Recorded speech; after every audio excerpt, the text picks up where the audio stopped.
السلام علیکم ورحمۃ اللہ وبرکاتہ۔ آج ہم یہ حدیث پڑھیں گے کہ میرے آقا امام الانبیاء حضور علیہ الصلاۃ والسلام کا جو حوض رسول ہے اس کی کتنی مسافت ہے، وہ کتنی جگہ پر ہے، وہ کتنا بڑا ہے، وہاں کتنے لوگ آ سکتے ہیں۔ تو یہ وہ حوض کوثر ہے جہاں قیامت کے دن گنہگار امت کو جو تپتی ہوئی سورج کی گرمی کی وجہ سے شدید پیاسی ہوگی، تو میرا آقا جب اپنے ہاتھوں سے جام پلائیں گے تو سکون ملے گا، پھر ان کو کبھی پیاس ہی نہیں لگے گی۔ یہ حدیث سماعت فرمائیں۔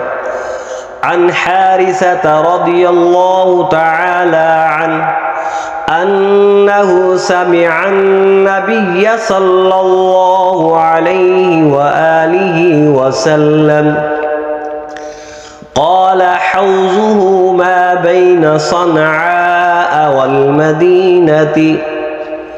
اس حدیث کے راوی حضرت حارثہ رضی اللہ تعالی عنہ ہے۔ کیا فرماتے ہیں کہ رسول اکرم صلی اللہ علیہ وآلہ وسلم کا حوض اتنا بڑا ہے کہ جتنا صنعاء اور مدینہ کے درمیان تقریباً 1000 کلومیٹر کا فاصلہ ہے، اتنا بڑا حوض ہے۔ اتنے یعنی کہ 1000 کلومیٹر کا جو فاصلہ ہے، وہاں سارے کے سارے لوگ جمع ہوں گے، پیاسی امت جمع ہوگی، گناہگار امت جمع ہوگی۔ تو میرے آقا امام الانبیاء حضور علیہ الصلاۃ والسلام اپنے پیارے ہاتھوں سے گناہگار امت کو، پیاسی امت کو اس حوض سے جب پانی پلائیں گے تو بڑا سکون پہنچے گا، پھر ان کو کبھی پیاس نہیں لگے گی۔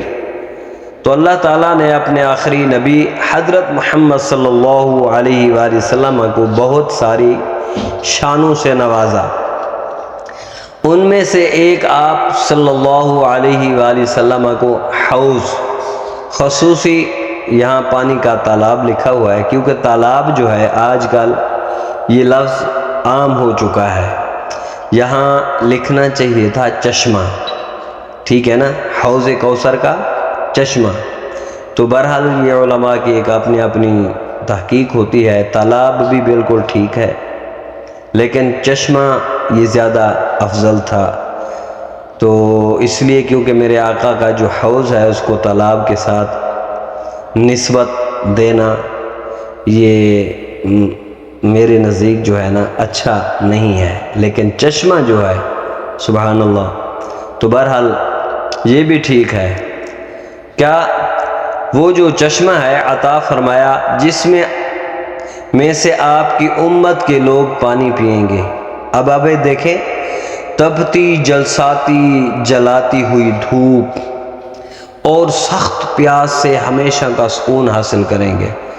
اس وقت جو ہے قیامت کے دن زبانیں باہر ہوں گی، ہر بندہ پریشان ہوگا۔ جب یہ پانی پئیں گے تو پھر سب کو سکون ملے گا۔